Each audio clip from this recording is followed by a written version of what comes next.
प्रयास उसको लगा दिए थे कि इसको महाभारत सुनाओ भाई, इनके पूर्वजों का इतिहास इसको बताओ। क्यों बताना था उसको पूर्वजों का इतिहास? तो एक बार जब जन्मेजय राजा था परीक्षित के बाद, तो व्यास घूमते फिरते हस्तिनापुर चले गए। तो पता चला कि ये हस्तिनापुर में नहीं है, ये कहीं गंगा के किनारे वन भोजन पे गया हुआ है, पूजन करने गया है।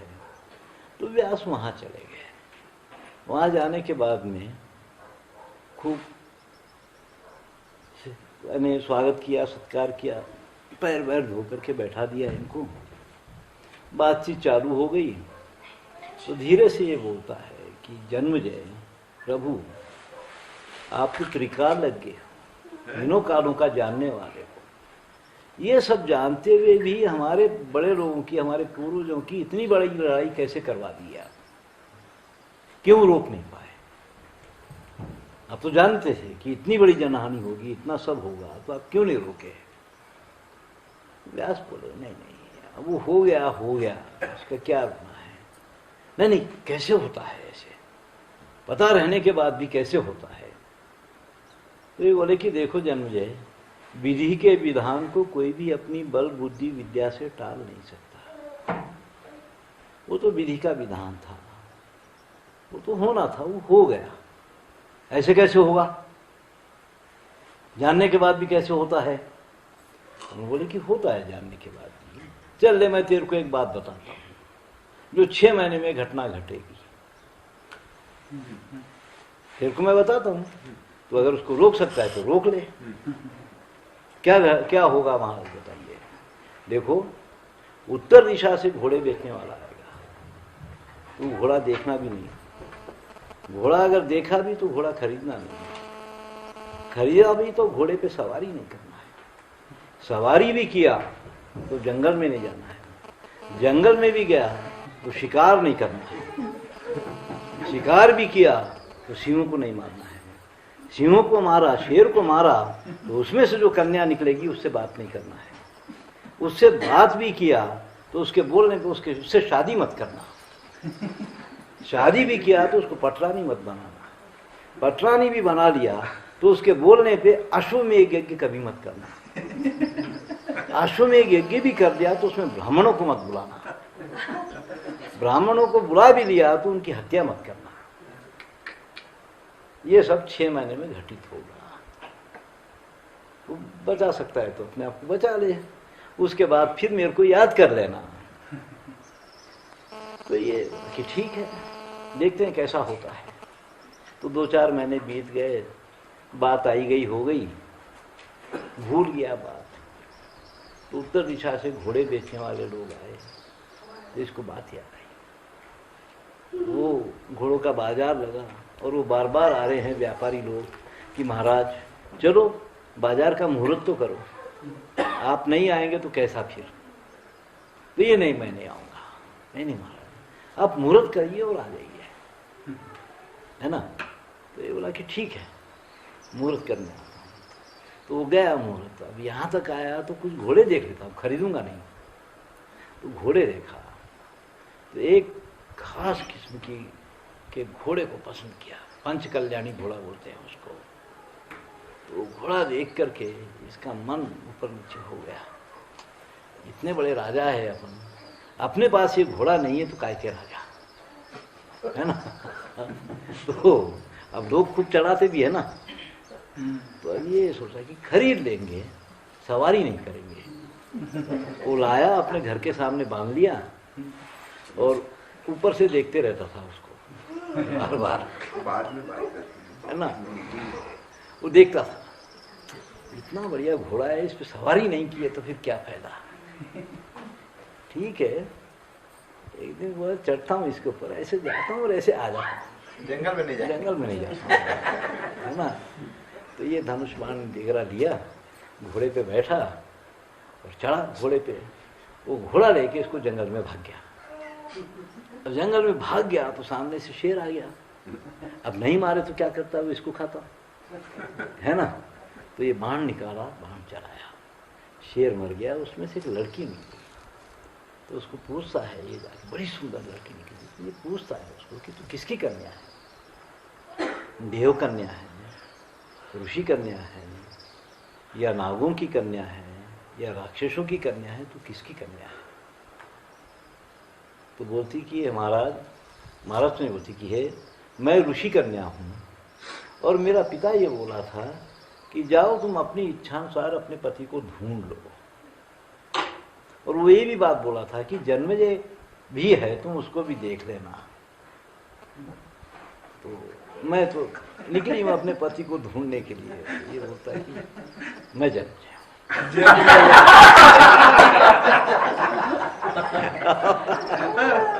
तो वो मारा वाला डाले, वो शादी कर लिए वहीं पे जंगल में, वो लेके आ गया घर। लाने के बाद कुछ दिनों के बाद उसको पटरानी भी बनाया। तो बोलती कि महाराज अश्वमेध यज्ञ करते हैं। तो बोलता कि नहीं करना है अश्वमेध यज्ञ। क्यों नहीं करना है? कि आपकी सेना नहीं है, आप में सामर्थ्य नहीं है, क्या नहीं है, वो नहीं है, ये नहीं है, ऐसी बहुत सारी बातें करनी है। ठीक है करेंगे अश्वमेध यज्ञ। ये बहुत टालता रहा कि अश्वमेध यज्ञ नहीं करेंगे। आखिर उसको अश्वमेध यज्ञ करना पड़ा। तो ये ब्राह्मणों को नहीं बुला करके ब्राह्मणों के बच्चों को बुला लिया। बच्चों को बुला लिया, घर का पुरोहित करवा लेगा सब कुछ। तो अब जब यज्ञ करने लगा, और जब घोड़ा छोड़ने की बारी आई, तो घोड़े की पूंछ पे हाथ लगा करके जब छोड़ रहा था दोनों, और उसकी बड़ी रानी खड़ी रह करके कहीं देख रही थी, तो बच्चे ये सब देख करके हंस पड़े। बच्चे हंसे ही ये आओ देखा नहीं ताओ देखा नहीं, धड़क तलवार निकाल के एक सबके सर काट के अग्निकुंड में फेंक दिया। 18 ब्राह्मण बच्चों के सर काट के अग्निकुंड में फेंक दिया। तो अग्नि भयंकर अग्नि प्रज्वलित हुई, हसीनापुर जलने लगा, और इसको कुष्ठी रोग हो गया, ये गिर गया नीचे। तो उस समय फिर व्यास को याद किया। तो व्यास आए। आने के बाद मैं तेरे को बोला था ना, जानते हुए भी ये सब तू किया है ना? तेरे को तो पता था, और मैं बोल के गया था। अब बोलता कि महाराज जो भी हो गया ऋषि, अब मेरे को कुछ भी करके दुरुस्त तो करो। तो बोले कि ठीक है चलो। 18 कलश लगाए, 18 नीले कपड़े मंगाए, सब लगाए वहाँ पे। उसको बोले देख मैं तेरे पूर्वजों की कथा तेरे को सुनाता हूँ, कहीं भी संदेह मत करना, कहीं भी संदेह मत करना। काहे को संदेह करूंगा? हो गया, इतनी बड़ी घटना देखा हूं मैं, अब काहे के लिए संदेह करूंगा मैं? तो अब ये कथा बताने लगे कि कैसे कैसे पैदा हुए सब लोग, शांतनु से कैसे कैसे चला वंश। वो उसके बाद जब लड़ाई हुई द्रोण पर्व में, जब द्रोणाचार्य सेनाधिपति थे, तो जब ये पद्मव्यूह की रचना किए, चक्रव्यूह की रचना किए, तो उस समय 500 हाथियों की लाइन सामने खड़ी कर दी थी, और भीम हाथियों को उठा उठा के फेंका, जो आकाश में लटक गए, नीचे गिरे नहीं। ऐसा कभी हो सकता क्या है ना? कुछ भी बोलते रहते करके मन में सोचा विचार, है ना, मन में सोचा, संदेह करा सभी मूर्तियों में। तो उसके बाद वो सारे जो नीले कपड़े थे वो सफेद हो गए, सफेद हो गए। तो एक कपड़े में नीला दाग रह गया। तो बोले कि तू कहाँ संदेह किया, मेरे को बता। तो कहीं तो संदेह किया है, तेरे में अभी भी ब्रह्म हत्या का पाप रह गया है, तो कहाँ संदेह किया? तो बोलता कि जो बताया आपकी हाथी फेंकने पर वो आसमान में ही लटक गए, गिरे नहीं। तो उन्होंने चल मैं तेरे को बताता हूँ, अपने योग से वायु का स्तंभन करके वायु के ऊपर जो हाथी तैर रहे थे उसको गिराए नीचे। देख ये वायु के ऊपर तैर रहे थे। भीम में 10,000 हाथियों का बल था, एक हाथी को कितना ही ऊंचा फेंक सकता था, क्योंकि उस समय कृष्ण उसको इशारा किए थे, हाथी दक्षिण दिशा में फेंको। लंका में जाके गिरे थे, तो मंदोदरी उस समय थी। तुम्हारी क्या हो रहा है? हाथियां कहाँ से गिर रहे? तो कोई बोले ये तो लड़ाई चल रही है और भीम फेंक रहा है हाथियां। यार इतनी भयंकर लड़ाई है क्या? जब ये गए थे मंदोदरी से सहायता लेने के लिए, तो मंदोदरी इनको पूछती है कि दोनों की सेना मिलके कितनी हुई? तो बोले कि 18 अक्षोहिणी हो रही है। ये भी कोई लड़ाई है? मेरा पति लड़ने गया तो इतने तो बाजे बजाने वाले थे इतने तो बाजे बजाने वाले थे, ये भी कोई लड़ाई है क्या? मैं कोई सहायता वहायता नहीं करती करके बोली थी। तो वो उसको बताने के लिए वहां फेंके थे लंका में ऐसे। तो हो गया बात। तो ये फिर बाद में बहुत सारे ब्राह्मणों को बुलाए और बुला के बोले कि इसका पाप सब लोग ले लो तिल तिल मात्र करके। तो पाप ले लिए तो हमारा पाप फिर कैसे खत्म होना है?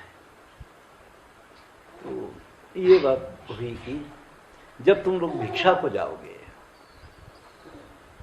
या तो भिक्षा देने वाला बाहर निकल करके दे या तुमको अंदर बुला करके दे। तुमको बाहर रख करके, खड़ा रख करके अगर अंदर से कोई भिक्षा देगा तो ये पाप उसको लगेगा, ये पाप उसको चला जाएगा। तो इसलिए भिक्षा देते समय या तो उसको भीतर बुलाना है या फिर बाहर निकल करके उसको भिक्षा देना है। बाहर निकल करके भिक्षा देते थे तो पाप नहीं लगता है, नहीं तो उसका पाप इसको आता है भिक्षा देने के बाद भी, है ना। तो ये भिक्षा देने की पद्धतियां हैं, बहुत तरह की पद्धतियां हैं कि भिक्षा कैसे कैसे देना है, इसको कैसे भिक्षा देना है। तो भिक्षा हमारे पास में अभी तक जितने भिक्षावृत्ति वालों को जो भिक्षा दी जाती थी, भिक्षा इसे हाथ से नहीं दी जाती थी, सूप से दिया जाता।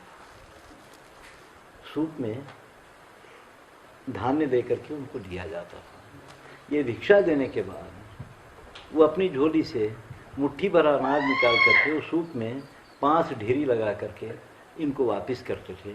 वो धान्य अपने धान्य में डालना है ये लोगों को, ये भिक्षा की पद्धति है, ऐसे ना। वो भी देता है, फिर वो आशीर्वाद देता है वो। तो अब ये बोले कि फिर बोले कि ठीक है। अब तो ये वैशंपायन नाम के अपने शिष्य को एक को भेजे, बोले कि देखो इसको तुम महाभारत सुनाओ, महाभारत की कथा है, इसको तुम सुनाओ। जहाँ जहाँ इसको संदेह पैदा होते हैं, जहाँ जहाँ जो जो बात करना है तो इसको बताओ। तो जब वैशंपायन आकर के बैठ गए तो ये पूछता है कि महाराज महाभारत का मूल कारण क्या है,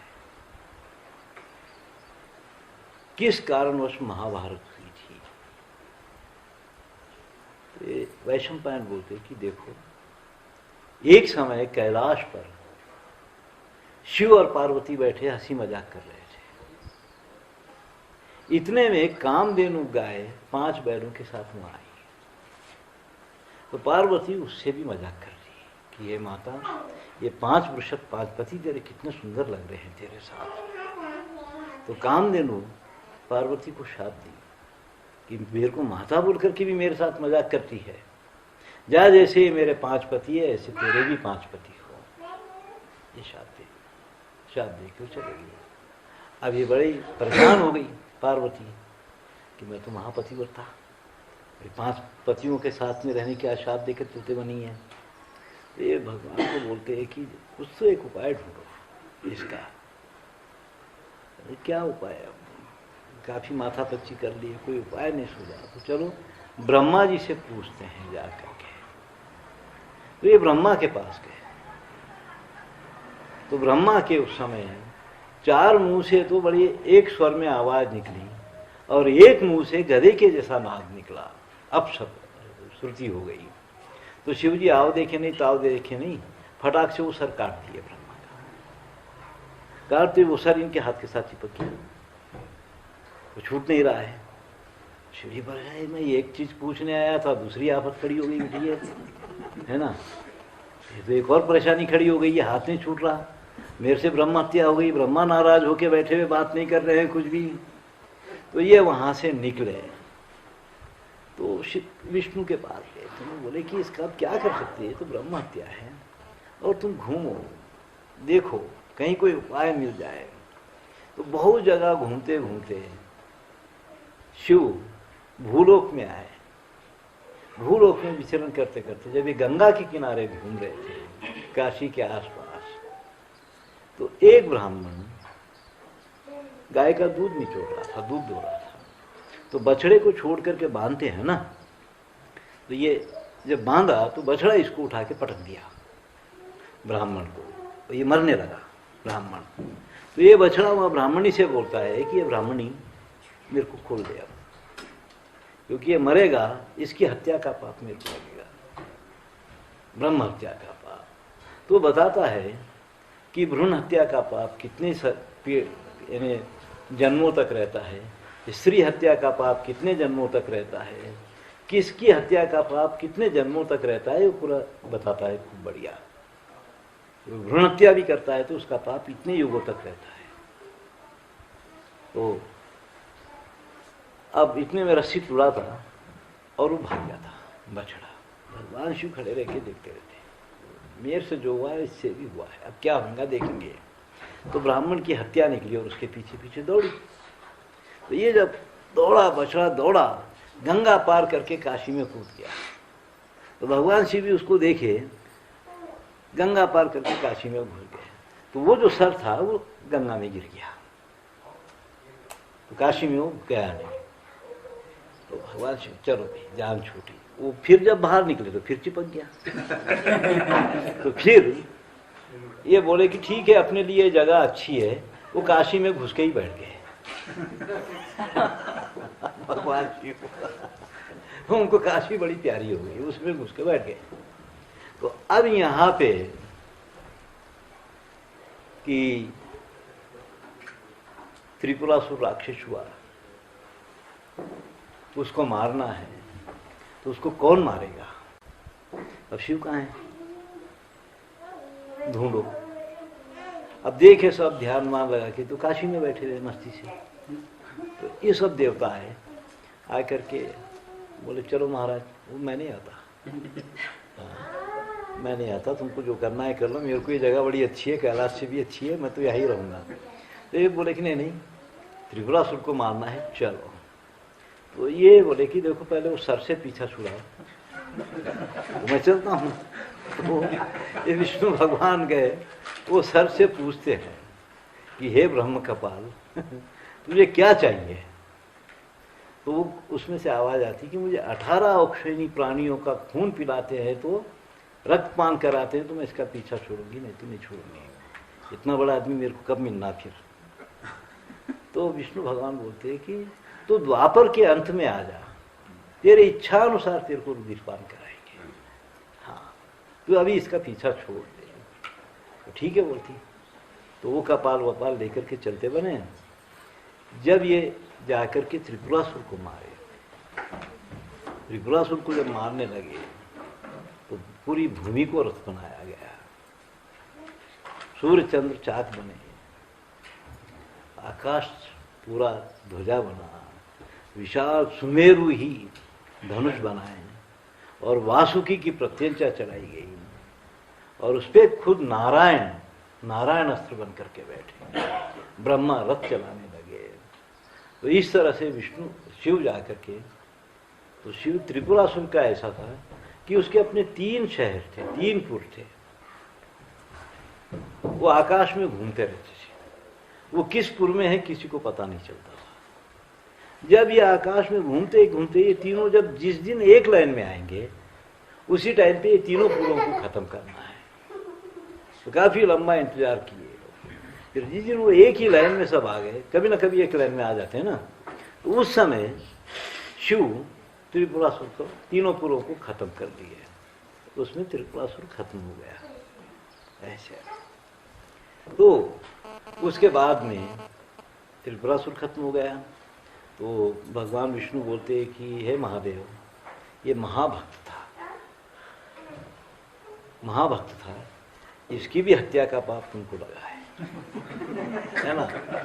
तो इसके लिए क्या किया जाए?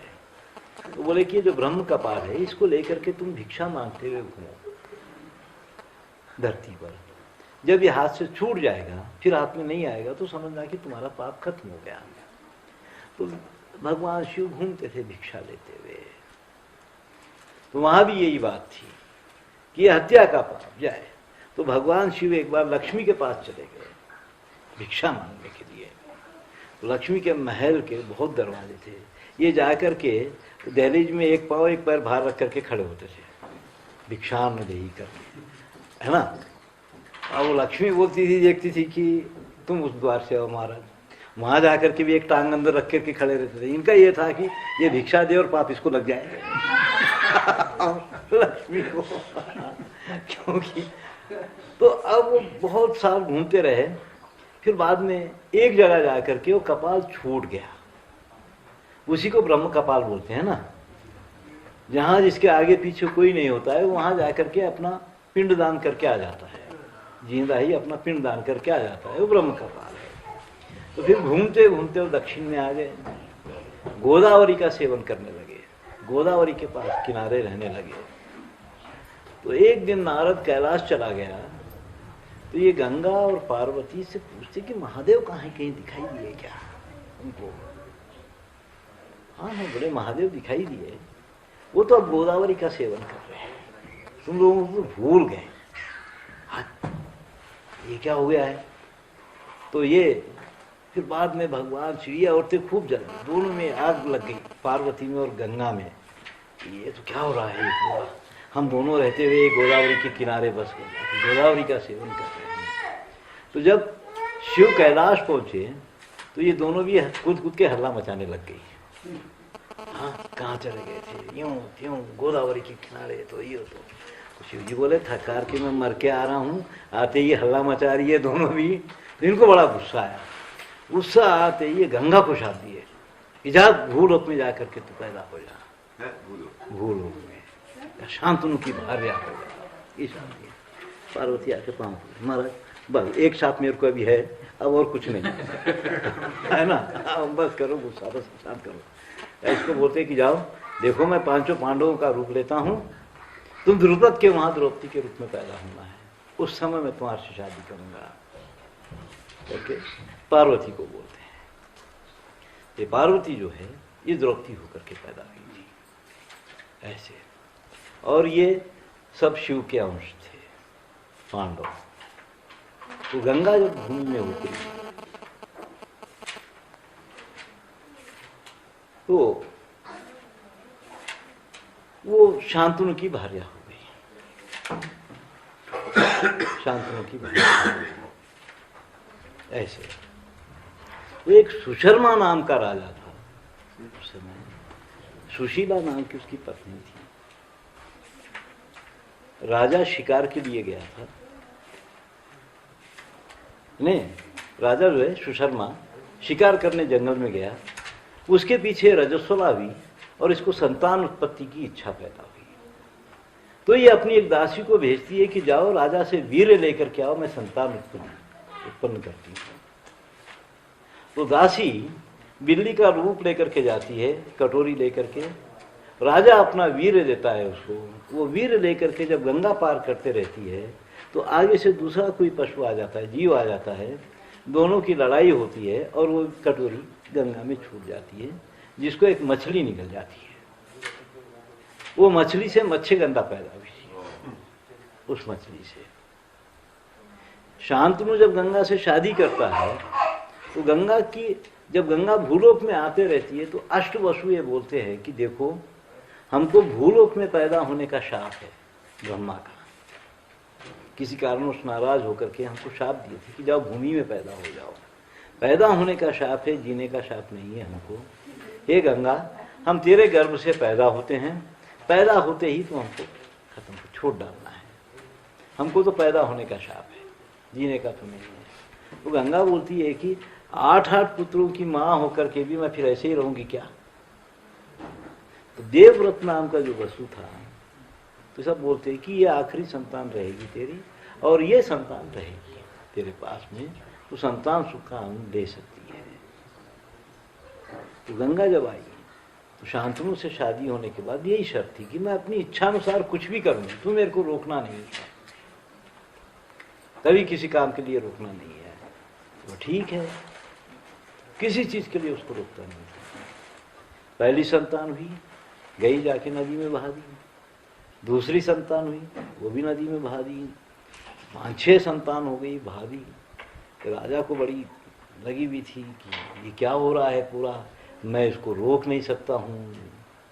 तो फिर जब 8वीं संतान हुई तो गंगा तो बड़ी खुशी से दौड़ रही थी कि महाराज हम इसको पालेंगे, इसको पालेंगे, उसको दिखाने के लिए। तो या कर नहीं, मैं इसको नहीं फेंकने दूंगा पानी में, इसको पालेंगे। तो उन्होंने बोली कि महाराज आप मेरे को रोक दिए हैं, इसलिए अब मैं यहाँ नहीं रह सकती। मैं तो बताना चाहती थी कि इसको हम पालेंगे, मगर तुम मेरे को रोके हो, अब मैं यहाँ नहीं रहती हूँ। और उस बालक को लेकर के चली गई। जाकर के उसका पोषण करी, शस्त्र विद्या सिखाई। तो एक दिन ये अपने गुरुकुल में गया था, माँ से फिर जब आया अपनी माँ के पास, तो माँ पूछी कि आज क्या हुआ गुरुकुल में। तो ये बोलता है कि आज एक बात उठी थी कि राम महान है या परशुराम महान है, दोनों में से किसको महान बोला जाए। त्याग तो दोनों भी किए हैं, किसको बड़ा बोला जाए। तो ये गंगा पूछती कि तो किसको बड़ा बोलिए। तो उस टाइम पे वहां से परशुराम गुजर रहा था। तो परशुराम खड़े रह करके ये संवाद सुना, ये क्या बोलता है देखेंगे अब, है ना, अरे क्या बोलता है। तो उन्होंने बोला कि मैं तो राम को महान बोला हूं कि परशुराम जो दुख होगा वो तो एक क्षण के लिए, पिता की आज्ञा मान करके माँ का सर काट दो तो काट दिया, फिर जिंदा भी करवा दिया। मगर पिता की आज्ञा मान करके राम तो बहुत लंबे समय तक सब कुछ भोगता रहा है, इसलिए मैं तो राम को महान बोला। क्योंकि राम उसके बाद एक व्यवस्था भी खड़ी किया है, परशुराम तो ऐसा कुछ किया नहीं है।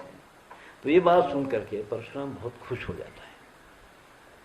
आकर के गंगा को बोलता है कि चलो मैं इसको ले जाता हूँ और इसको शस्त्र विद्या सिखाता हूँ। तो उस बालक को गांगे बोलते थे, गंगा का पुत्र। उस समय पे गांगे कौनते माँ के नाम से बच्चों को पुकारा जाता था। ये कौन है, ये राधे है, ये गांगे है, इस तरह से। तो वो गांगे उसको बोलते थे। तो परशुराम उसको ले जा करके शस्त्र विद्या सिखाया पूरी। शस्त्र विद्या सिखाने के बाद तो ला दिया, ला करके फिर गंगा शांतनु के पास में आ गई और इसको छोड़ करके गंगा चलते बनी कि ले भाई तू अपना बेटा ले ले, और वहां से चलते बनी है। तो वहां से तो अब ये सब कथा चलती है फिर कि ये मत्स्यगंधा से शादी करता है। मत्स्यगंधा की उत्पत्ति तो ऐसे हुई थी और मत्स्यगंधा से शादी कर लेता है। मत्स्यगंधा और ये व्यास, व्यास भी कहीं ना कहीं इनका पूर्वज माना जाता था। किसका? ये वंश का। पराशर के पुत्र होते हैं। पराशर के पुत्र, मत्स्यगंधा के पुत्र, फिर वो योजन गंधा, मत्स्यगंधा के पुत्र थे ना ये, मत्स्यगंधा के। पराशर से मत्स्यगंधा से ये पैदा हुआ था। तो पूर्वज मत्स्यगंधा से पैदा हुआ था। तो अब बाद में जब ये संतान उत्पत्ति की बात आ गई थी, जब विचित्र वीर मर गए दोनों भी भाई, इसकी जो संतान थी चित्र विचित्र वीर जो भी थे, चित्रांगद, ये जब दोनों भी मर जाने के बाद, मर क्यों गए थे ये, थोड़ा सी इनको शंका पैदा हुई कि ये भीष्म हमारी माँ के पास में रात में रहता है, ये क्यों रहता है।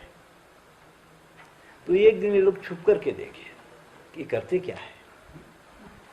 तो देखा कि भीष्म माँ के समान उसकी सेवा कर रहा है, तो इनको बहुत शर्म आती है। तो दूसरे दिन सुबह भीष्म से पूछते हैं कि जो इस तरह से अगर अपने माँ और अपने भाई पर ऐसा कोई शक करता है, अनुमान करता है, तो उनके लिए क्या होता है, क्या सजा होती है। भीष्म को क्या पता था? वो सहज ही बोल दिए कि ऐसे लोग पीपल और बड़ के वृक्ष की खोड़ देख करके उसमें बैठ करके जल के मर जाना चाहिए। वो बोल दिया आसानी से।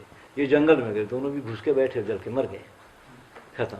इनकी तो शादियां भी होके थी ना, अंबा, अंबिका, अंबालिका से, तो उनसे फिर संतान ये विचित्र हुई।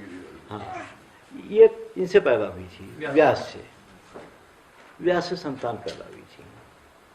तो अब ये तो फिर भांति भांति की संतान पैदा हुई। इनसे फिर धृतराष्ट्र पैदा हुआ, पांडुराज पैदा हुआ। धृतराष्ट्र पैदाशी अंधा ही था, ये पांडु रोग था, शरीर कांपता रहता था हमेशा। एक दासी को भेजे थे, उससे विदुर पैदा हुआ था। ये सब अब उसके बाद इनका पालन पोषण वो ये सब चलता रहा।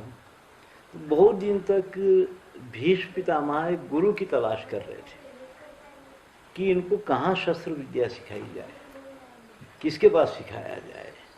चाहे तो भीष्म कितना कर सकते थे, मर नहीं। तो ये एक दिन बच्चे सब खेल रहे थे, तो इनका गेंद जो है कुएं में गिर गया था। तो वहां से एक आदमी जा रहा था, तो वो क्या हो गया है देखे, गेंद है। तो उन्होंने बोला धनुष बाण है क्या? तो है बोले, तो मंगवाए और वो बाण से, धनुष बाण से वो गेंद बाहर निकाल दिए। तो ये बच्चे जाके पितामह को बोले कि पितामह, एक ऐसा आदमी है जो बाण से बाण लगा करके गेंद को बाहर निकाल दिया है। तो बोले अरे कहाँ है? वो है बोले वहां पे। तो उसको बुलाए, तो वो द्रोणाचार्य थे। तो द्रोणाचार्य को ये गुरु बनाए कि तुम इनको शस्त्र विद्या सिखाओ। तो द्रोणाचार्य के तन बदन में आग लगी हुई थी उस समय खूब। द्रुपद के पास में अपमान हुआ था और ये फिर घर नहीं गया था। इसके तन बदन में आग लगी हुई थी कि इसका बदला कैसे लेना है। सहज ही यहाँ पे इसको 105 बच्चे मिल गए, रहने की जगह मिल गई, सब हो गया, सब हो गया। वो पहला गुरु है जो तनख्वाह लेकर के काम किया था हिंदुस्तान में। ये गंगा और शिव का क्या संबंध है? गंगा और शिव का अभी गंगा अवतरण का तो मानते हैं, मगर हमारे पास में गंगा भी पत्नी ही मानी जाती है। अच्छा, हाँ, सिर पर रहती है। आपने बात बोली कि भीम ने वो हाथी फेंके वहाँ मंदोदरी, ये महाभारत काल में मंदोदरी राम फंसाए थे ना उस समय। मंदोदरी थी, विभीषण था बहुत उस समय। रामायण पहले हुआ, रामायण हुआ। ये बहुत लंबे लंबे जीने वाले लोग रहे भाई। रामायण तो ऐसा ना, ये बहुत लंबे जीने वाले लोग रहे। तो द्रोणाचार्य को गुरु तो बना दिया। अब द्रोणाचार्य एक ऐसा गुरु था जो बदले की भावना से भरा हुआ था। तो ये क्या किया, शस्त्र विद्या तो सिखाया, सूक्ष्म रूप से इनके अंदर बदले की भावना को भर दिया। वो गुरु का वो असर होता है, बहुत सूक्ष्म रूप से वो घुस जाता है। मैं कई बार लोगों को ये बोलता हूँ कि स्कूल के जो टीचर वाचर हैं, जितने भी है कॉन्वेंट फानवेंट के साथ, जितने भी इंटरमीडिएट फेल, ऐसे को बच्चों को रख के ये टीचर बनाते हैं। इनकी 24 घंटे एक टेंशन में रहते बेचारे, और कहीं और नौकरी ढूंढने का इनका रहता है। शिशु मंदिर के टीचरों की यही गति है, वो घर से आएंगे पैंट पहन के, पैंट उतार के यहाँ धोती बांधेंगे, बच्चों को पढ़ाएंगे, फिर धोती फेंक के पैंट पहन। ये सब बच्चे देखते रहते हैं ना, ये सब देखते रहते हैं। कई बार बोलता हूँ कि ये जो सारे गुण है ये तो बच्चों में आना ही है, नहीं सिखाने पर भी।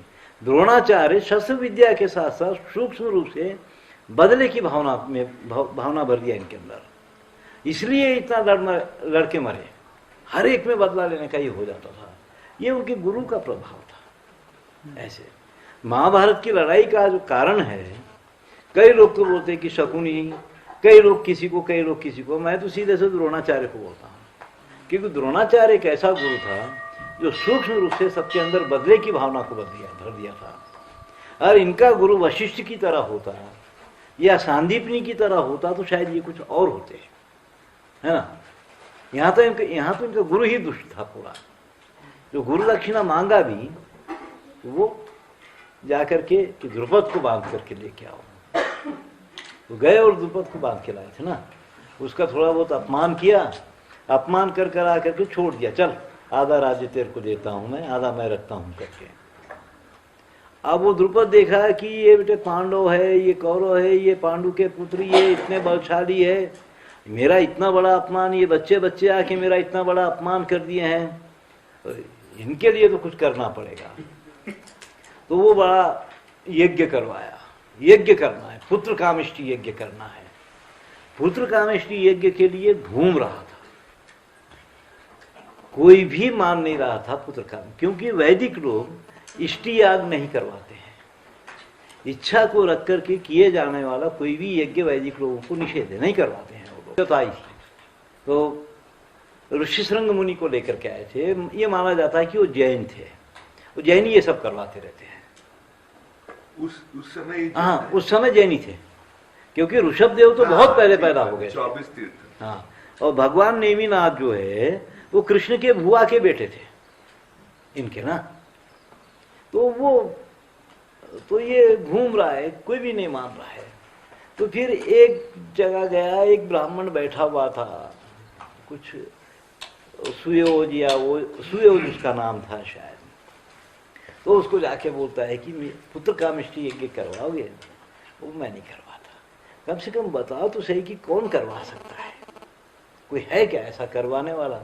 तो ये बोलता कि हाँ हाँ मेरा भाई है, शायद वो करवा दे, उसकी कुटिया वो है, वो करवा देगा शायद। ये जब उसके ओझ के पास गया तो वो सहज मान गया कि ठीक है मैं करवाता हूँ। तो ये तो मान गया मैं करवाता हूँ। तो ये द्रुपद वापिस आके पूछा कि तुम कैसे बोले कि वो करवा सकता है, यज्ञ वो करवा सकता है, तुम ये कैसे बोले हो? तो उन्होंने बोला कि मैं जानता हूँ वो भ्रष्ट हो गया। कि मैं जानता हूं कि भ्रष्ट हो गया। बोले कि ऐसे कैसे भ्रष्ट हो गया जानते हो? बोले कि एक दिन मैं और वो ये दोनों ये झाड़ के नीचे बैठे हुए थे, एक फल गिरा और वे फटाक से वो फल उठाया, उठा के कोई संस्कार नहीं किया, ना कपड़े से साफ किया, ना धोया, ना कुछ किया, न कृष्णार्पण किया, न मेरे को बोला कि खाओगे क्या, वो खचर खचर खाने लग गया बोले बैठ करके।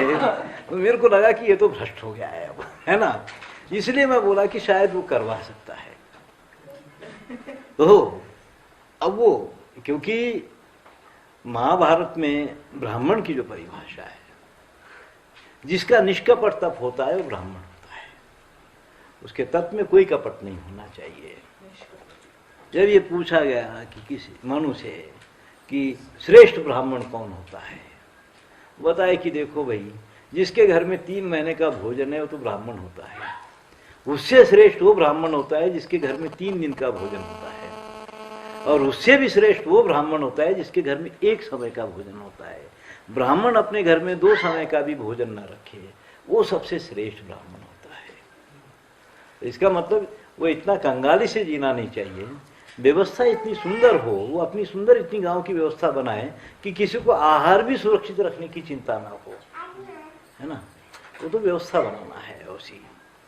तो इस तरह से और वो ये जाकर के यज्ञ करवाया, उसमें से ये 2 निकले,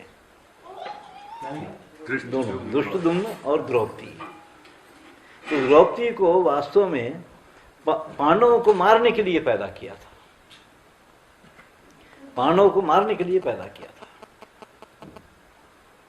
शादी हुई, शादी होने के बाद में ये बहुत सारी जो कहानियां चलती है उसमें ये कि ये आधी रात को उठती थी द्रौपदी, बाहर खोलते थे, सर पे एक दिया जलता था, और ये ग्राम देवताओं के मंदिर में जाके जो रखा है पूरा भक्षण करके आ जाती थी। एक भीम ये देखा और कृष्ण को बोला कि ये तो बड़ी खतरनाक दिख रही है।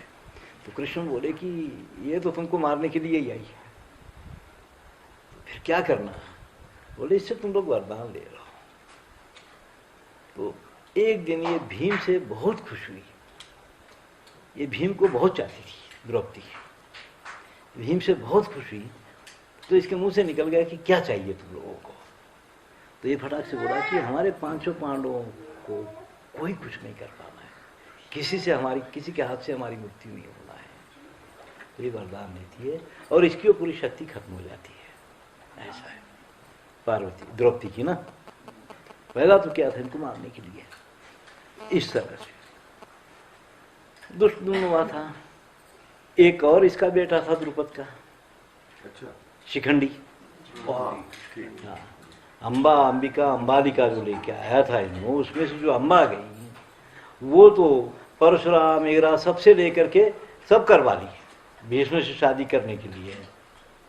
तो वो फिर नहीं हुआ तो ये तपस्या करी, तपस्या करके बोलती है कि वरदान मांगती कि मेरे कारणवश भीष्म मरना चाहिए। बोले कि ठीक है, तू राजा द्रुपद के वहां जाकर के पैदा हो जा। तो द्रुपद को कोई ऋषि बोल दिया था कि तुम्हारे घर पहली लड़की होगी, बाद में वही लड़का बन जाएगा। तो ये द्रुपद को पता था। तो द्रुपद क्या करनी, लड़की पैदा हुई, शिखंड अम्बा। तो ये पैदा होने के बाद इसको लड़के की तरह पालन पोषण किया, लड़कों की तरह कपड़े पहनाता था, ये सब करता था ये। तो इसको था कि ये तो लड़का बनने वाला है, बाद में लड़का हो जाएगा। तो ये फिर बाद में शस्त्र विद्या वो ये सब सीखी अम्बा। और एक दिन है ना किसी दूसरे राजा की लड़की से इसकी शादी भी कर दी है, शादी भी हो गई। जब ये रात का समय आया तो ये भी लड़की वो भी लड़की, तो ये तो भाग गया घर से, जंगल में चला गई अम्बा। जा कर के बहुत रोने लगी कि अब तो मर जाना चाहिए। तो उस वृक्ष में एक यक्ष रहता था। तो यक्ष पूछा कि क्यों रो रही हो तू? तो बोलती कि मेरी ऐसी ऐसी बात हो रही है, मेरी तो शादी भी करवा दिया है मेरा बाप, अब मैं क्या करूं?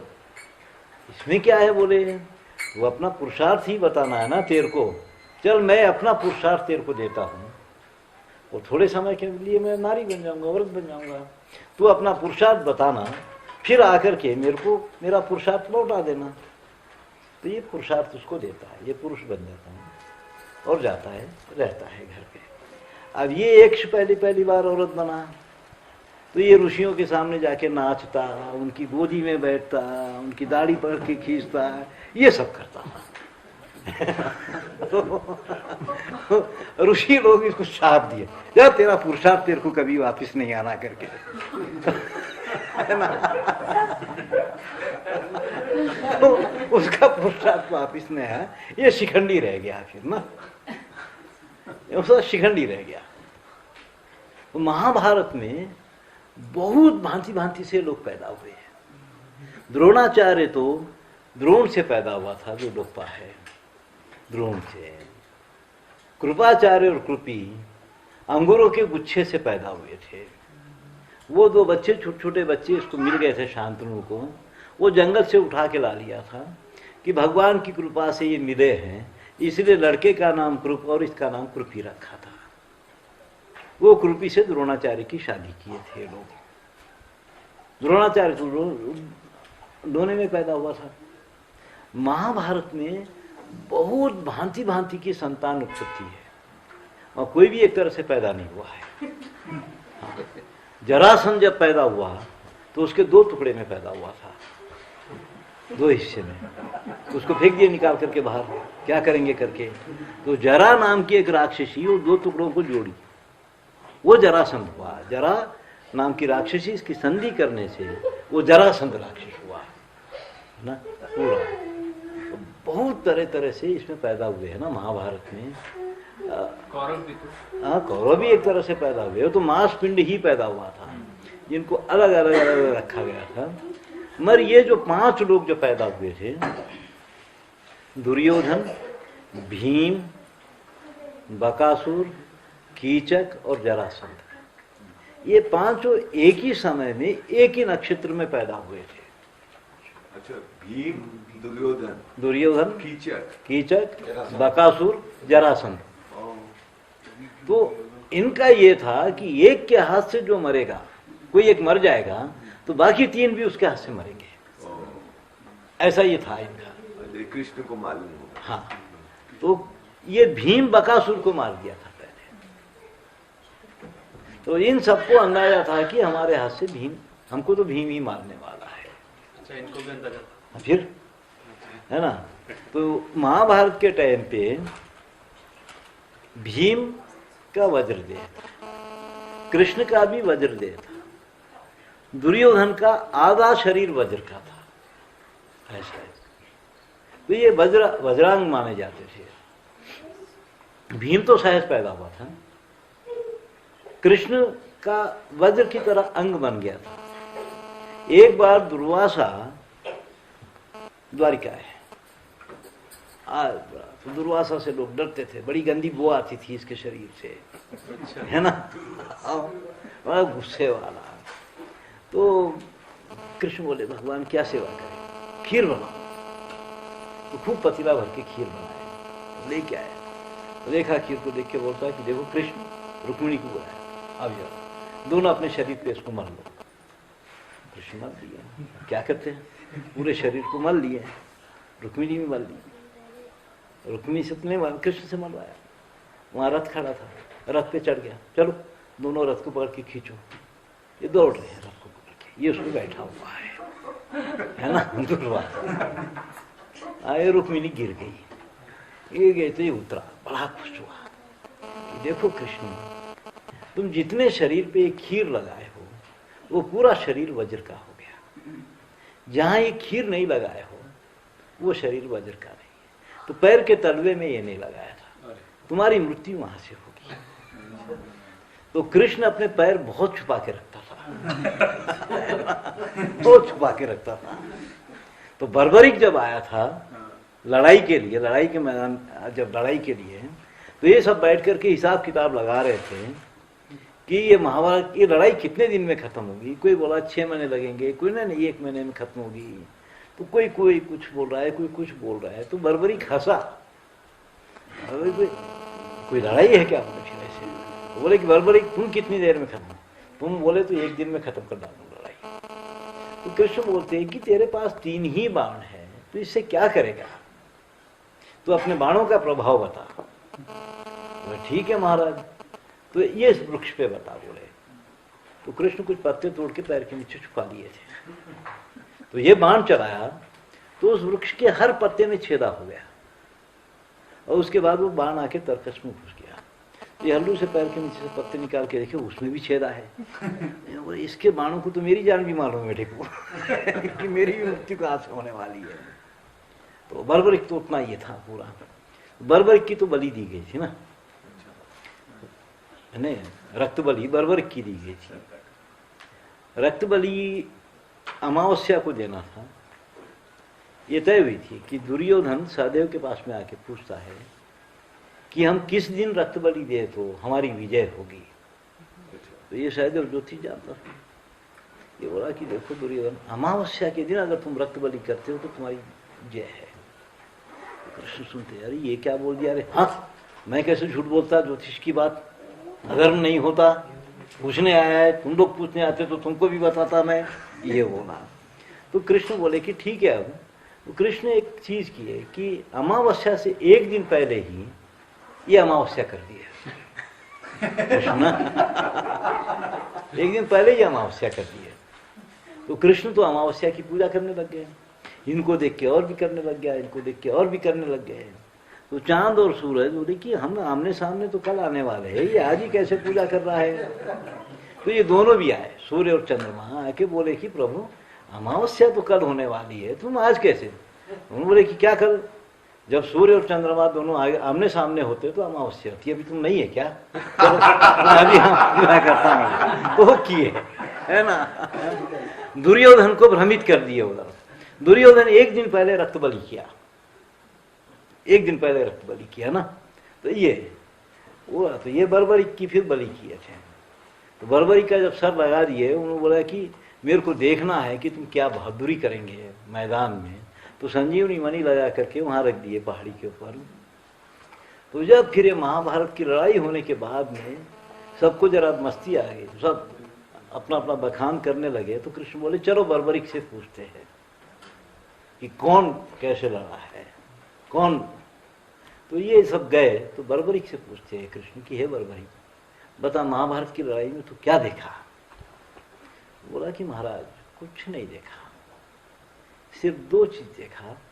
एक तो एक चक्र घूमते हुए देखा, और पता नहीं एक कोई और चीज थी जो रक्त का पान कर रही थी, बस ये। हाँ, तो ये मैं देखा हूं। उसके बाद ये पहले मर जाते थे, फिर एक दूसरे को कोई मारता था, यही देखा हूं मैं। पूरी महाभारत में दो ही लोगों को वीर देखा हूं मैं, एक बूढ़ा था और एक बच्चा था। एक पितामह भीष्म थे, एक अभिमन्यु था, बाकी कोई वीर था क्या उसमें? है ना, कोई वीर नहीं बाकी, सब तो नाटक कर रहे थे पूरा का पूरा ना। तो ये बात, तो ये लोग खामोश हो गए कि अरे बाप रे, हम तो खाली पीली में ये था पूरा चल रहा है, मस्ती में आ गए कि हमारे कारणवश ये हुआ है। तो ये कृष्ण बहुत जगह जगह पे ऐसे करते रहते थे। जब ये राजसूय यज्ञ किए तो राजसूय यज्ञ में कृष्ण पत्तल उठाने का काम ले लिए थे कि मैं तो पत्तल उठाऊंगा। तो दान करने का काम, लोग भेंट लेकर के आएंगे उसको लेने का काम, ये सबको बांटा गया था ना। तो भेंट जो लेता था वो दुर्योधन लेता था। दुर्योधन की जान जलती थी, इतनी भारी भारी चीजें आ रही है भेंट में। वो कृष्ण उसको जानबूझ के रखे थे, इतनी भारी, कहां से क्या क्या। उस समय चीन से जो बर्तन आए थे, चीन से ऐसे पात्र आए थे जो बालों के बने हुए थे, जिसमें कोई भी चीज डालते ही, जहरीली चीज डालते ही आग लग जाती थी, पता चलता था। और ये सब जान जाती थी। अब इधर दान करना है तो कृष्ण बोलते कि युधिष्ठिर तुम्हारे वश का नहीं है दानवान करना। किसको बोलते हैं? युधिष्ठिर को। हाँ। तुम क्या खाक दान करोगे? दान करने के लिए कर्ण को रखो, है ना। तो कर्ण को दान के लिए रखा गया था। ये सबको काम बांट दिए गए थे ना। तो जब ये बीच में 5 जन ने शंख लगा दिए थे, ये पूछा था कि अगर यज्ञ सफल हुआ या नहीं हुआ कैसे पता चले? तो बोले 5 जन ने शंख है, जिस समय इसमें से आवाज आएगी तो तुम ये समझ लेना कि यज्ञ सफल हो गया। तो बहुत दिन हो गए इसमें से आवाज ही नहीं आ रही थी। तो ये धीरे से कृष्ण को पूछता क्या बात है, अभी तक मुझे आवाज नहीं आ रही, यज्ञ सफल नहीं हुआ क्या? तो कृष्ण बोले कि देखो, अभी इस इलाके का एक आदमी यहाँ भोजन नहीं किया है, तुम उसको लेकर के आओ। तो भीम गया उसको लाने के लिए। चढ़ा गला बैठा हुआ है कोई एक वहां पे तपस्या में। तो भीम देखा, लाना है, ले जाना है, क्या करेंगे? उसको उठाया, कंधे पे बिठा के लेके आया, हाथ पांव धोए, पैर वैर धोए, बैठा है खाना खिलाने के लिए। तो द्रौपदी खुद खाना परोस रही है, 32 तरह का व्यंजन परोसी सब। ये देखते रहा, ये सब मिलाने लग गया। तब जैसे ही मिलाने लगा, शंख में से आवाज आने लगी। द्रौपदी बैठ के देख रही। ये जैसे ही निवाला उठाया, द्रौपदी देखी, सोची जंगली का जंगली बेटा, 32 तरह का भोजन परोसी, इसको खाने का भी पता नहीं है, भगवान भी क्या क्या करते हैं, है ना। जैसे ये निवाला उठाया, उसे नीचे रख दिया, शंख में से आवाज आना बंद हो गई। तो भगवान कृष्ण बहुत हल्ला मचाए। द्रौपदी को बोलते कि तो ऐसा सोचने वाली भी कौन होती है यहाँ पर बैठ करके, ये कितना बड़ा योगी है, तेरे को क्या पता है? वो तो सारी चीजों को एक ही एक देखता है और एक ही चीज कर रहा है, और तू बैठ के सोच रही कि जंगली का जंगली बेटा, 32 तरह का भोजन परोसी, इसको खाने का भी पता नहीं है, सब मिला लिया। तो द्रौपदी फिर हाथ पांव जोड़े, क्या करते हैं? ठीक है चलो, फिर वो महाराज चलते बना उठ करके, यज्ञ सफल हो गया, माना गया। तो ये राजसूय में ही अग्र पूजा जो होती है, हमारे पास में वास्तु शांति करने के बाद अग्र पूजा होती है। या तो किसी संत को या महात्मा को ला करके, या उस इलाके का जो भी पीठाधिपति सन्यासी होता है उसको ला करके अग्र पूजा करवाई जाती है, की जाती है अग्र पूजा। तो ये अग्र पूजा में कृष्ण को बैठाया गया था। भीष्म पिता वहां बोलते थे कि इससे बड़ा आदमी कोई नहीं है, अग्र पूजा इसकी करो। तो वहीं पर शिशुपाल का वध हुआ था। उसी अग्र पूजा में शिशुपाल दुनिया भर का हल्ला मचाया था। शिशुपाल इसकी बुआ का बेटा था। कुंती कृष्ण की बुआ लगती थी रिश्ते में। तो वहीं पर शिशुपाल जब हुआ था, इसके 4 हाथ 3 आंखें थी। ये कि अब क्या करें, देवता है तो ठीक है बेचारा, तिलक वाला अच्छा लग जाता है, मनुष्य ऐसा लगे कितना भयंकर लगे, आंखें फाड़ फाड़ के देख रहा है 3-3 आंखों से, तो ये बड़ी परेशान रहती है। तो वो कोई ऋषि बोल दिया था कि देखो जिसके भी हाथ में जाते ही इसके 2 हाथ और 1 आंख गायब हो जाएंगी, तो ठीक तो हो जाएगा, मगर उसी के हाथ से इसकी मृत्यु होगी। तो ये छोटा सा था, जब एक दिन कृष्ण आए तो कृष्ण से लड़ पड़ा, ये दोनों को तो एक दूसरे को पकड़ लिए, कृष्ण जैसे ही उसको पकड़े उसके 2 हाथ और 1 आंख चले गई। तो वो बोलती है कि भाई देख तू तेरे हाथ से मरेगा, उसको मारना मत। तो बोलता है कि ठीक है मैं क्यों मारूंगा, तो भी कभी कोई भी अपराध हो जाए तो नहीं मारना। वो बोलते कि 100 अपराध तक इसके मैं माफ करूंगा, वो भी इतने बड़े अपराध होना चाहिए कि जो किसी की हत्या के समान अपराध हो। ठीक है, ऐसा कब करेगा। मगर ये जो बकवास किया वहां पे, खूब भयंकर भयंकर गालियां दिया कृष्ण को, उसके बाद कृष्ण उसको मारे थे। ये महाभारत की लड़ाई में उस समय पे ये इनका बहुत कुछ चलता रहा ना। दूध बन करके गए, दौमे को दूध बना करके भेजे, फिर खुद गए, फिर बाद में बातचीत चलते रही, किसी चीज को नहीं माने। जब कृष्ण गए संधि की बात करने के लिए, कृष्ण का अपना एक जाने का ढंग था, सात्विकी साथ में था। सात्विकी इनका चेला था कृष्ण का, हमेशा कृष्ण के साथ में रहता था। एक बार बलराम कृष्ण और सात्विकी कहीं जा रहे थे, रास्ते में जंगल पड़ गया, रात हो गई। तो रात हो गई तो अभी बोले कि अब क्या करेंगे, अब कहाँ पार जाएंगे। तो कृष्ण बोलते कि सो जाएंगे, अब यहाँ क्या है, आग जलाओ और सो जाओ। नहीं कोई तो एक जना पहरे पे रहना है। तो सात्विकी बोलता है कि मैं रहता हूँ पहरे पे, 1 पहर मैं रहता हूँ, 1 पहर बलराम रहेगा, 1 पहर कृष्ण रह जाएगा। तो सात्विकी पहले रहता है, तो सात्विकी पहरा देते रहता है। एक छोटा सा कीड़ा आता है, कीड़ा आए तो देखता सात्विकी, उसको लात मारता, वो जरा बड़ा हो जाता, वो इसके ऊपर दौड़ता किया, ये उसको फेंकता उठा करके, वो और बड़ा हो जाता, इतना बड़ा था, दोनों की आपस में खूब लड़ाई होती है। वो रहता है कीड़ा जो राक्षस के रूप में है, वो इसकी खूब पिटाई करता, सात्विकी खूब पिटाई होती है। तो अब सात्विकी का समय होते ही, पहरे खत्म होते ही वो कीड़ा चले जाता है, ये चुपचाप बलराम को उठाता, उड़ के पड़ जाता, उसको ये नहीं बोलता कि अपनी लड़ाई हुई है।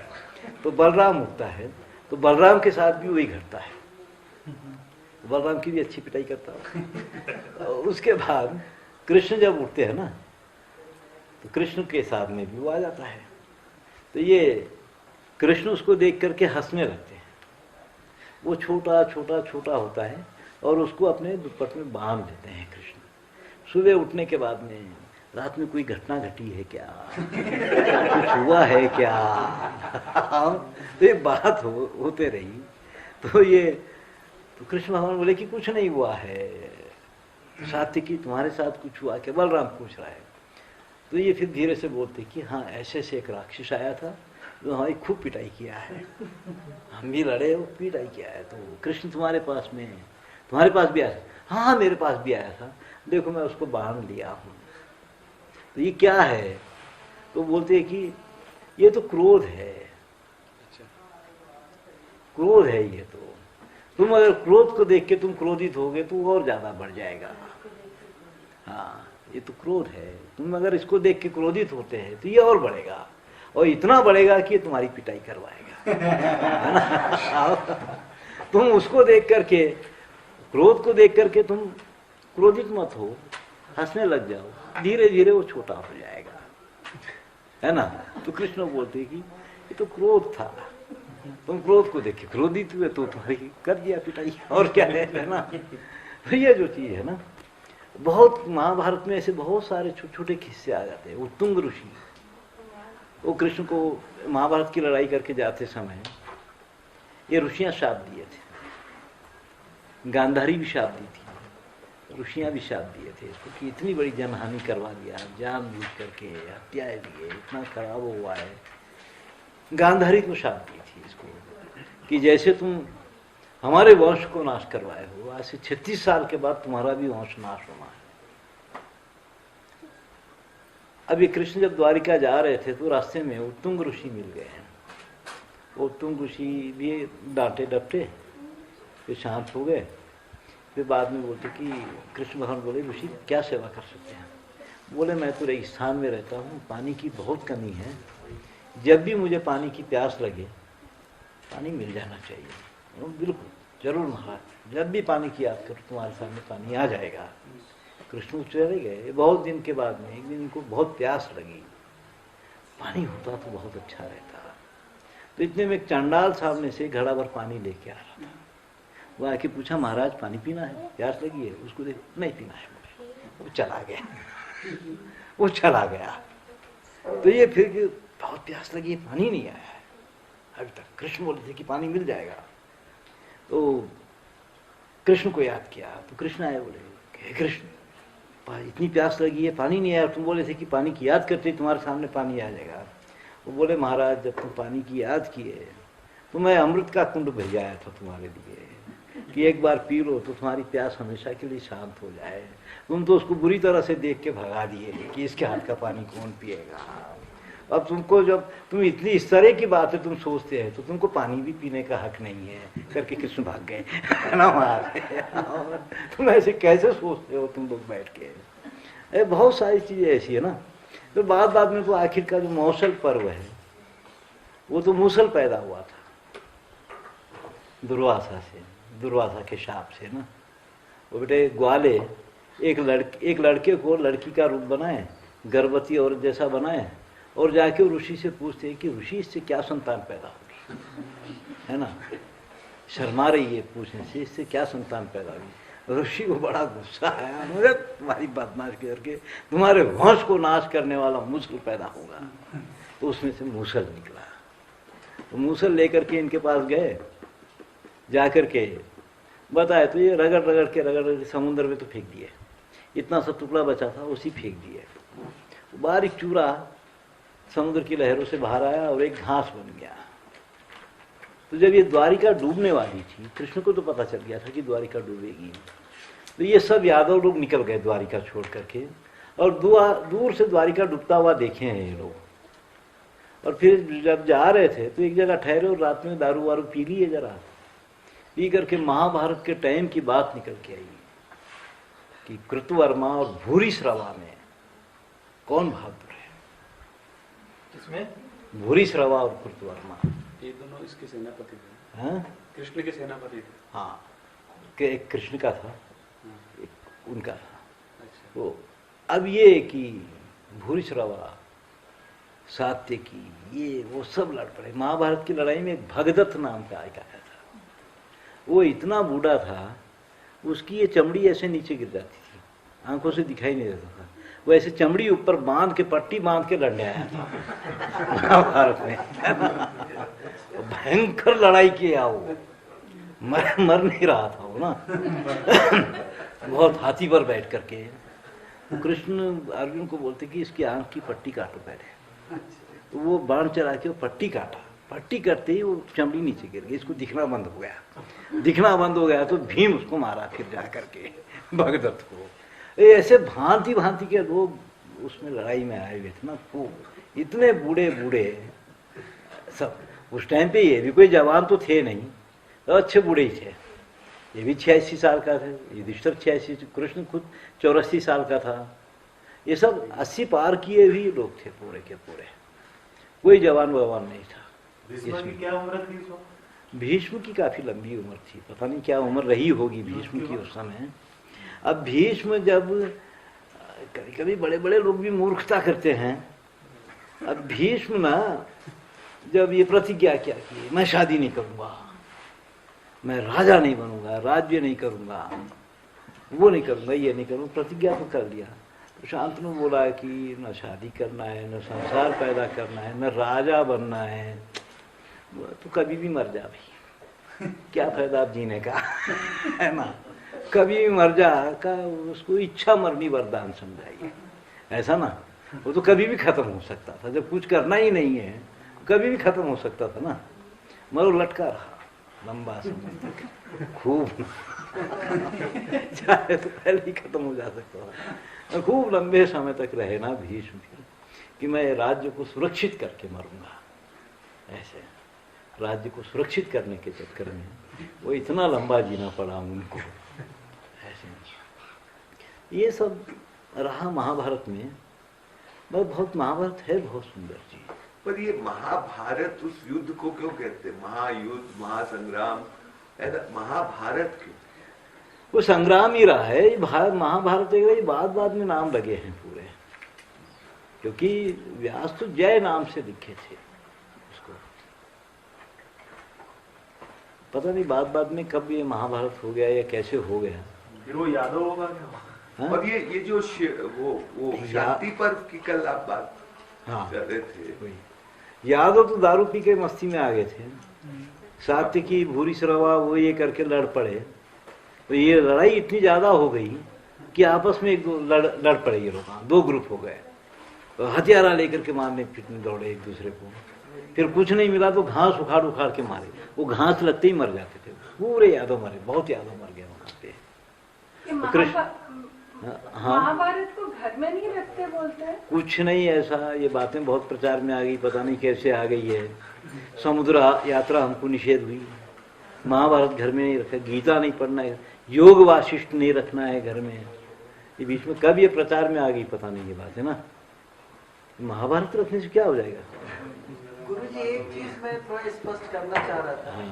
आपने भी बताया था प्रकरण में कि जब शिव जी ने पार्वती को शाप दिया था ना कि तुम 5 पति होंगे, तो उन्हीं के अंश बने पांडव। लेकिन जिस तरह से पांडवों का जन्म हुआ, तमाम देवता आए थे, तो वही मैं थोड़ा समझना चाह रहा था कि शिव जी के अंश है, लेकिन उसमें तो सब अलग अलग देवता आए थे। हाँ, ये वायु से, उससे, इससे मरे। अब सब ये शिव जी के अंश ही माने जाते हैं। ऐसे पता नहीं, तो ये सब है ना। अब ये तो हनुमान जी को भी एकादश रुद्र बोलते हैं, वो भी रुद्र का अवतार माने जाते हैं ना, 11वां रुद्र माने जाते हैं हनुमान जी। तो ये सब है देखो। तो महाभारत की कथा तो खैर खूब लंबी है, तो मेरे को भी अब बहुत टाइम हो गया ये बोल करके। तो कई दिनों तक ये कथा चलती है पूरा। कभी देखो, फिर कभी होगा तो अब पद्धति से बैठ के सुनना है फिर ना महाभारत। इस तरह की कभी नहीं सुना गुरुजी। कभी नहीं। ये सब जो है ना है महाभारत। क्योंकि शकुनी जो था, गांधारी की जो शादी किए थे धृतराष्ट्र से, पहले किसी जीव से, गधे वधे से शादी करके फिर गांधारी इसके साथ शादी किए थे, धृतराष्ट्र के साथ। कोई गंड है, कोई नक्षत्र है, कर आ करके। ये शकुनी को बहुत बुरा लगता था। शकुनी को बुरा लगा ये कौरव पैदा होने के बाद में इनको पता चला कि ऐसे से हमारी माँ की पहले गधे से शादी की, यूं करे त्यों करे। तो ये गए बेटे गांधार देश जा करके शकुनी, उसके बाप को और शकुनी के 99 भाइयों को पकड़ लिए। कौन? कौरव ला के जेल में डाल दिए। और इनके लिए एक एक आदमी के लिए रोज सिर्फ 1 चावल का दाना डालते थे। 100 चावल के दाने अंदर फेंकते थे। तो ये सब अंदर बैठ करके सोचे कि एक एक दाना खा के तो कोई बचेगा नहीं। सब अगर इकट्ठा करके एक को खिलाते हैं तो एक मुट्ठी भर अन्न होता है, कोई जी सकता है। तो उसमें शकुनी ये प्रतिज्ञा किया था कि मैं इनके वंश का नाश कर डालूंगा, पानी देने वाला तक किसी को नहीं छोड़ूंगा। तो ये प्रतिज्ञा ये किया था शकुनी। तो ये सारे लोग मिल करके वो अन्न इकट्ठा करके इसको खिलाते थे, मुट्ठी भर अन्न ये खाता था। कई बार ये अपने भाइयों के मांस को खा गया, एक मर जाता था। तो इसका बाप जो था ये बोला कि मेरी लाश को मत ले जाने, तू खा लेना। तो वो उसकी लाश को खाया, उसकी हड्डियों से फांसे बनाया था जुआ खेलने के, उसकी हड्डियों से फांसे बनाया था। वो जब भी हाथ में लेता तो ये सब की मौत है उसको याद आती, नजर आता उसको, है ना। वो फांसे बना करके बैठा हुआ था। तो वो अब शकुनी इतना तेज था, वो द्वारपालों के साथ में दुर्योधन की बहुत तारीफ करता था। जो वहां पहरेदार रहते हैं तो उनके साथ में लगा रहता बात करने, दुर्योधन की बहुत तारीफ करते रहता था। तो ये जाके दुर्योधन को कभी कभी बोलते रहते थे कि वो तुम्हारी बहुत तारीफ करता है, ऐसा है। तो जब इधर राष्ट्रीय यज्ञ हो रहा था तो दुर्योधन उधर से गुजर रहा है, तो ये द्वारपालों से बात कर रहा है कि कितना भी हो कैसा भी हो मेरा भांजा है, और मैं बाहर होता तो इससे बड़ा यज्ञ इनसे करवाता, यूं थी बातें। तो ये दुर्योधन सुना, उसको निकाला, अंदर से निकाल के माफी मांग के रखा। फिर ये अपना प्रसंगम पूरा चालू किया, शकुनी ये अपना खेल पूरा चालू किया। कहीं से भी खानदान खत्म करना था इनको, पूरा किया, पूरी प्लानिंग किया कि कैसे कैसे किससे दुश्मनी करने से मर सकते हैं, ऐसा। तो फिर वो पांडव से दुश्मनी करवाया था इनकी ना, बार उसको फांसे हाथ में लेते ही सब याद आता था, वहां से हमेशा साथ में रहता था। इसको कभी इस तरह से बताया नहीं हो तो कहते कि उसको अंधे के साथ शादी कर दी थी इसलिए उसने बदला लेने के लिए गया, बस इतना से मैं खत्म कर देता अरे कि बदला लेना है। ये है ना, तो इसलिए शकुनी बार बार वो लगा रहता था, कुछ न कुछ करने कराने के लिए पूरी प्लानिंग करते रहता था। जब कौशल प्रदर्शन चल रहा था उस समय कर्ण आया तो ये सीधे से द्रोणाचार्य मना कर दिया कि नहीं ये तो राजकुमारों का है, तुम कहाँ इसमें घुसे चले आ रहे हो, इसमें तो राजा या राजकुमार लोग हो सकते हैं। तो दुर्योधन झट उसी टाइम पे उसको अंग देश का राजा बनाया था, अंग देश का राजा बनाया था कि अब ये अंग देश का राजा है, चलो अभी करेगा, अपना भी प्रदर्शन करेगा। तो अंग देश का राजा बना दिया था। अब यहाँ बार सूत पुत्र की बात आती है। अब उसके बाद उसको सूत पुत्र कोई नहीं बोला था दुर्योधन को या कर्ण को, हर कोई उसको अंगराज बोलता था। ये युधिष्ठिर खुद दुर्योधन को कभी दुर्योधन नहीं बोलता था, सुयोधन बोलता था। तो ये बार कई लोग पूछते थे कि आप इसको सुयोधन क्यों बोलते हैं, इसमें बुरा क्या है, ये बहुत अच्छा राजा है, इसकी प्रजा बहुत खुश है, शस्त्र विद्या में पारंगत है, गदा युद्ध सीखा है, इसमें कमी क्या है, बहुत दान करता है ये, और ये गर्भवती स्त्रियों के साथ कभी रमण नहीं करता है, और ये दिन में कभी सोता नहीं है, कभी। इसके सारे श्रेष्ठ गुण हैं। हमारे से वैर है उसका क्षात्र धर्म है, उसके लिए मैं इसको बुरा थोड़ी बोलूंगा, है ना। बाकी और भी तो इसके बहुत सारे गुण हैं, उसको भी तो देखना है ना। इसकी प्रजा इससे दुखी नहीं है, प्रजा कहीं नाराज नहीं थी, दुर्योधन से साथ देती थी पूरा, ऐसे। तो ये जो था दान बहुत करता था, बहुत योग करता था, शस्त्र विद्या में पारंगत था। बलराम से 13 साल गदा युद्ध सीखा था। जब ये दोनों भीम और दुर्योधन जब लड़ने लगे तो युधिष्ठिर कृष्ण से पूछे ये दोनों में से कौन, बोले देखो भीम बलशाली है मगर विद्या में पारंगत दुर्योधन है, जीत उसी की होती है जो विद्या में पारंगत होता है, ऐसा है, उसकी जीत होती है। तो वही ये सहज है बोलते हो। तो ये घबरा गया था, तो तुम चिंता काहे को करते हो, जो होना है वो करेंगे ना, है ना, चिंता काहे के लिए करते हो। अब कृष्ण जरासंध से कई बार लड़ाई में भाग गया था, है ना। जरासंध से लड़ने जाता, जरासंध जो है कंस का ससुरा कुछ लगता था रिश्ते में, कंस को तो मार दिया, जरासंध खामोश करके को बैठा, वो हमेशा लड़ाई। अब जब भी जरासंध से लड़ने जाता कृष्ण को भागना पड़ता, इसलिए कृष्ण को रणछोड़ दास बोला जाता है, रण छोड़ करके भाग जाता था ये। तो इसको कायर क्यों नहीं कहा गया, कायर वो होता है जो एक बार हारा तो हार गया, है ना। रण छोड़ करके भाग जाने का मतलब हारना नहीं है, फिर ये जाता था। राजसूय यज्ञ के टाइम पे ये भीम, अर्जुन और कृष्ण तीनों गए थे। तो इसके